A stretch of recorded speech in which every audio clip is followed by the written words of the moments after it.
দর্শক, বাগান থেকে কুড়ে আনা এই পুরো কাঠটা দিয়ে সুন্দর একটা পাউডার গ্যাস তৈরি করে দেবো ভাবিদের জন্য। ভাবিরা দেখে টাস্কি খেয়ে যায়। ভিডিওটা দেখতে থাকুন।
ভাই, এই দেখেন যে পুরানো কাঠ বাগান থেকে কোড়ায় আনা সেই কাঠ দিয়ে পাউডার গ্যাস তৈরি করে দিছি।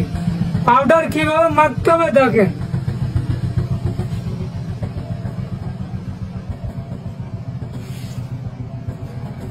ওয়াও, ভাবিরা এইভাবে মেকআপ করবে ভাই? হ্যাঁ, ভাবিরা এইভাবে মেকআপ করবে ভাই। এটা তো নষ্ট হয়ে যাবে। নষ্ট হবে না ভাই, আজীবন গ্যারান্টি। আজীবন? আজীবন ভাই। এ দেখেন, আর একবার দেখা দিচ্ছি মেখে। ওয়াও, মনে আছে যেন নায়ক শাহরুখ খান। শাহরুখ খান না? জি। তাহলে ভাবিরা কি হবে? ভাবিরা হবে নায়ক নায়িকা ঐশ্বরিয়া। ঐশ্বরিয়া? ওয়াও। তো দর্শক দেখতেই পারছেন, ইউনুস ভাই কিন্তু সেই পোড়া নষ্ট একটি কাঠ দিয়ে কত সুন্দর একটি পাউডার রাখার শোপিস তৈরি করলেন।